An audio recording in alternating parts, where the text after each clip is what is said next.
A very good morning to you all, my dear children. How are you all? Hope you all are fine. Yes? Children, today we are going to start our new chapter, that is lesson 27, and the topic is inflections. Okay, it's also a revision for you people. You all might have already done this topic in your previous classes. Okay. So children, what do you mean by inflection? Inflection is the change of form of a noun, adjective, verb, and it undergoes distinguished cases, its case, gender, mood, number, voice, etc. Okay. Inflection actually, these are the changes that takes place in certain words depending on how they are used. Clear? Inflection occurs when the word is used to express various meanings. Clear? When words are inflected, letters are added to the base form of words. Okay, the changes takes place in only a few words. For example, let me give you one example. Here, fox, base word is fox. Okay, so when we take the plural of fox, that is inflection, it will be foxes. Okay, if the base word is run, and when we are changing it into present participle, that means inflection is running. So like this, there are changes in the base word depending upon the tense or noun or adjective or verb. Clear? So children, all of you open page number 161 of your textbook. Here we are going to start inflections, that is revision of this topic. Okay. So here it is written that inflections are changes that takes place in certain words depending on how they are used. Clear? So let us start our chapter with the first exercise, and it is related to the present simple tense. Okay, that is simple present tense. And I hope you all know how to use present simple tense or the structure of present simple tense. Yes? So children, the grammar rule to form the simple present is we add s to the infinitive of the verb in the third person singular, that is he, she, it. For example, I live. For I, we use live, isn't it? If it is he, she, it, we use s. We add s. So he lives, she lives, it lives, like that. If I sing is there, he sings, she sings, it sings. So verb, we have to check whether the subject is singular or plural. If it is singular, you add singular verb. If it is plural, we add plural verb. Okay. So let us start our exercise A. So what is in exercise A? Change into singular. Okay, we have to change these sentences into singular. Wherever the subject is there, verb is there, we have to check the subject and then we have to change it into singular. Okay. So let us start. First sentence. First question. Okay. The young girls say that they enjoy themselves at school. They play games, they sing, they listen to stories, they act in plays and take part in concerts. Sometimes they pay visit to places of interest, and once a year they go on a picnic. So let us change this question into singular form. So how it will be? The young girl say it is, isn't it? So what it will be? The young girl says. The young girl says that they enjoy.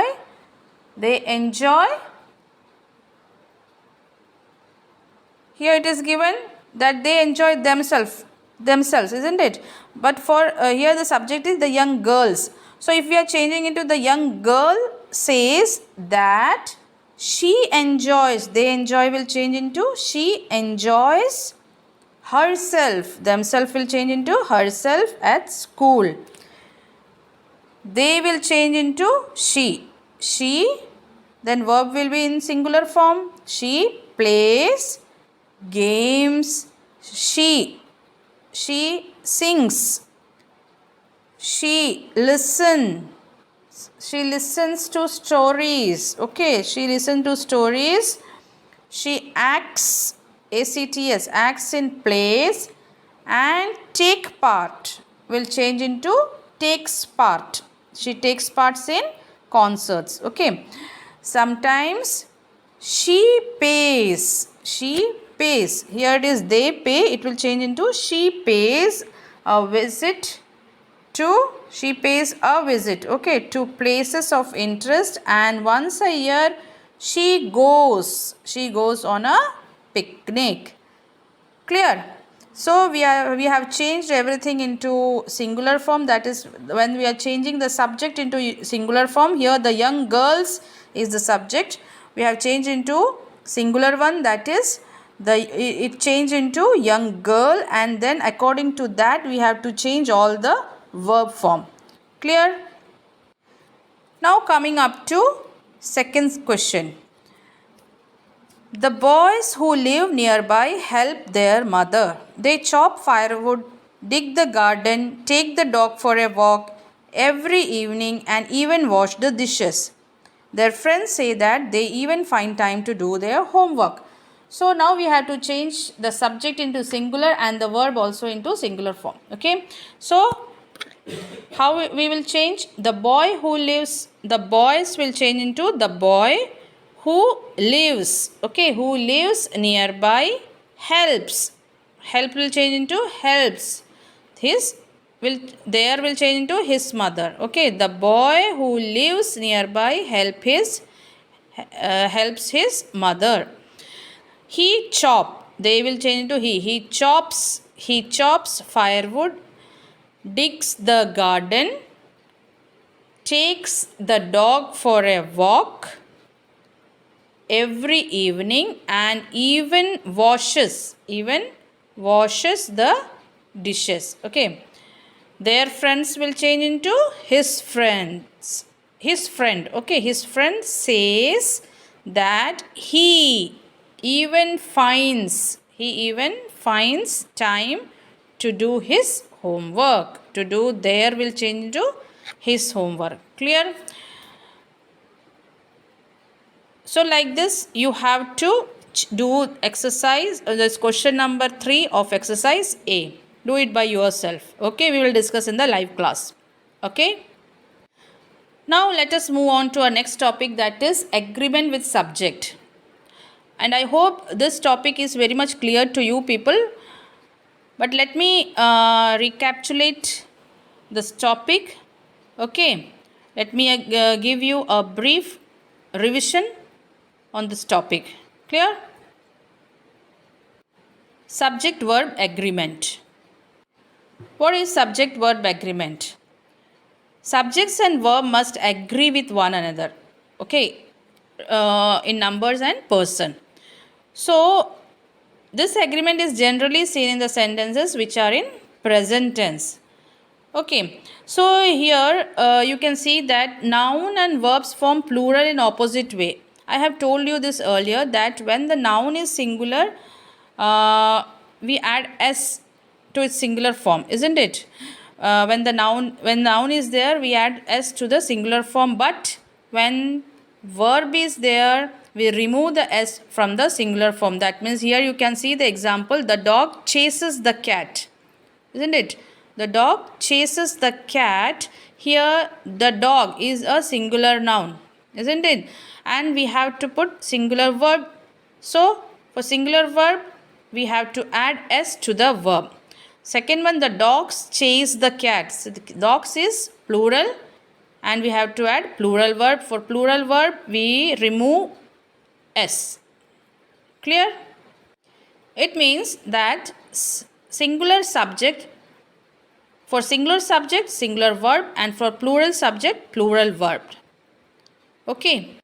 Now, when the subject is singular pronoun, then what happens? Like each, every, either, neither, one, no one, this, all this. If these are the subject, okay, then what happens?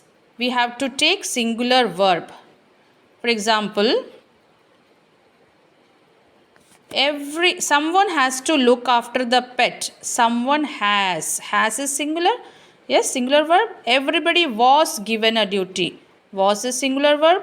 Each representative has to work. So for singular pronouns we have to use singular verb. Clear?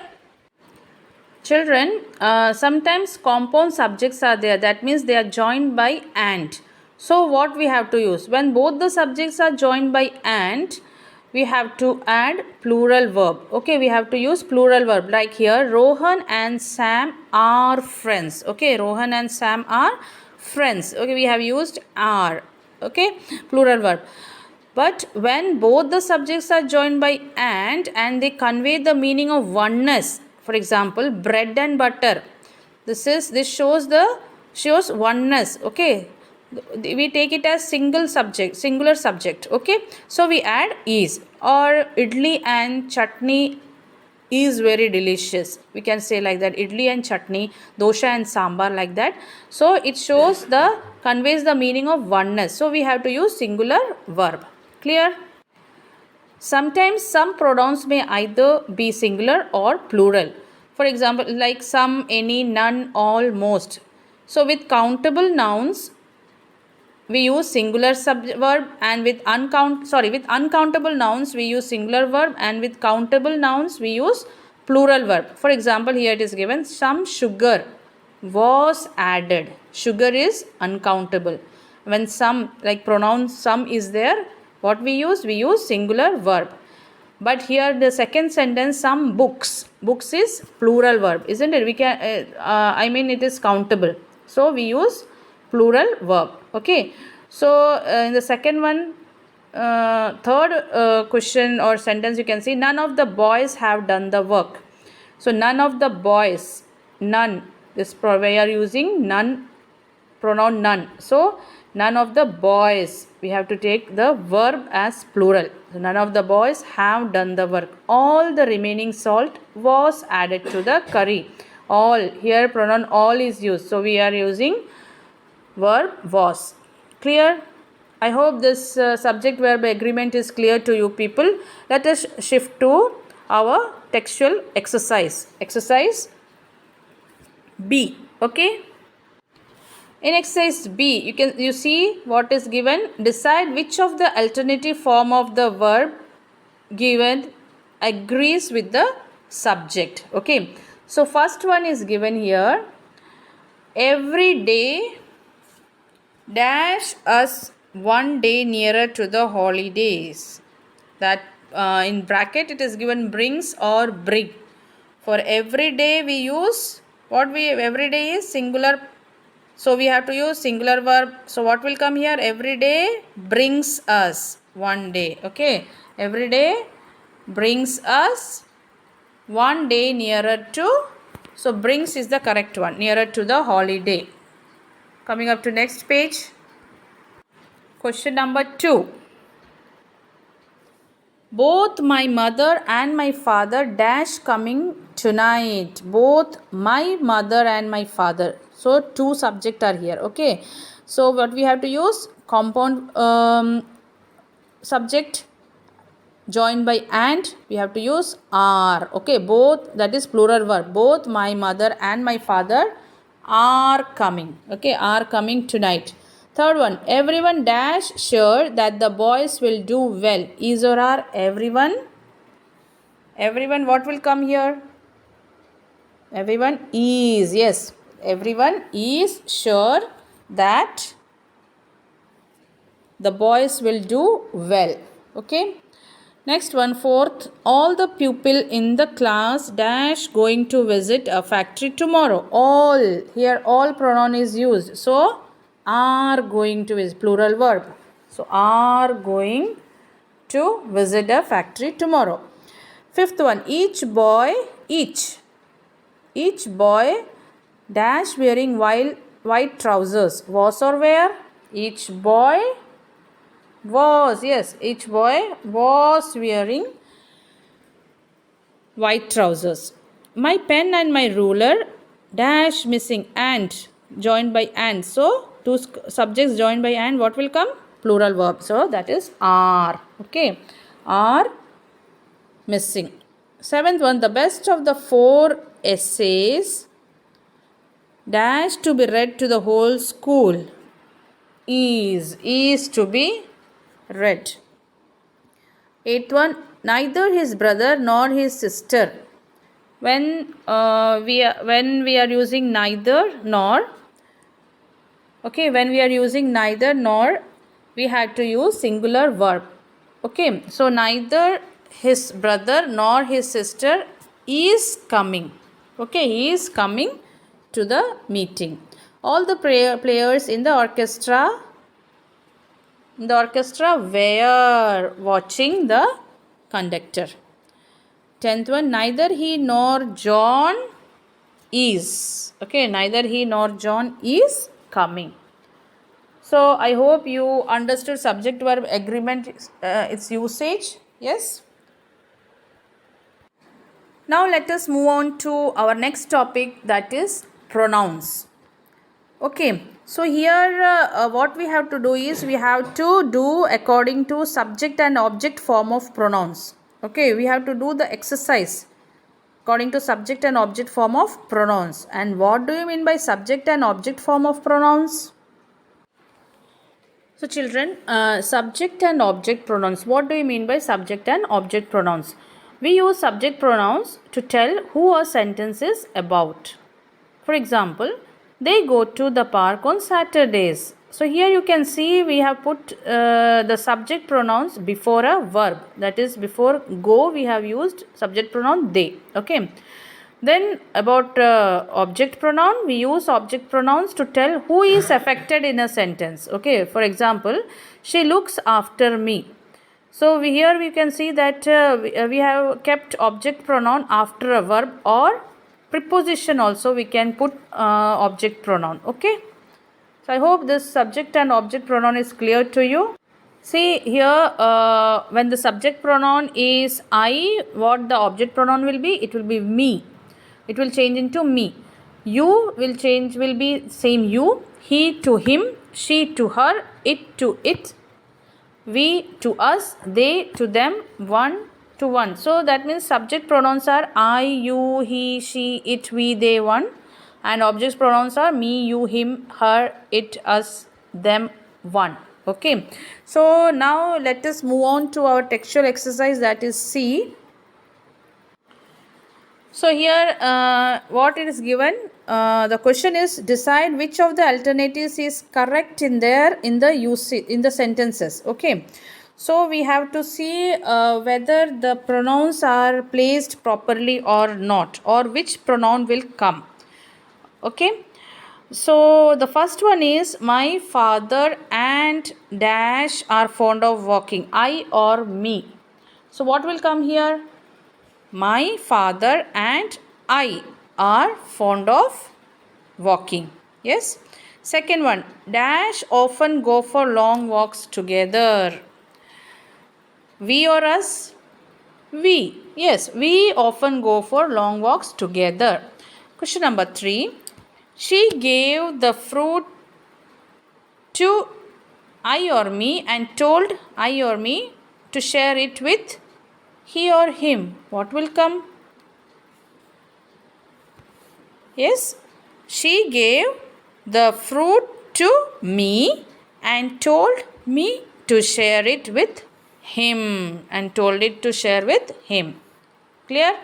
Number 4, we have had a letter from dash and her sister. She or her? We have had a letter from her and her sister. Fifth one, there are some letters for you and dash, he or him. There are some letters for you and him. Okay, object pronoun him.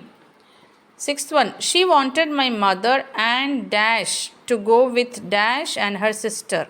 She wanted my mother and me, yes, me, to go with her and her sister. Clear, children? So, dear children, question number 7 to 10, do it by yourself. It's homework for you. I hope you understood the usage of subject and object pronoun. Try the rest of the question and we will discuss it in the live class. Okay? Children, the next in the same page, the next topic is punctuation. It's just a general practice for you people. You have to punctuate the passage and you better know how to do the punctuation. So this topic you have to do it by yourself. Complete the passage, punctuate the passage properly, and the same we will discuss in the live class. Okay children, I hope you understood all the topics. That means how to change the plural into singular one. That means according to the subject, how we have to change the plural.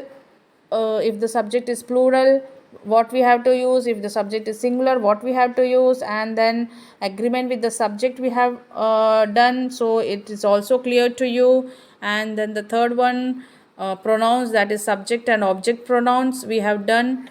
I hope all the topics are clear to you people. Practice more, do all the exercise, complete all your exercises. Thank you so much.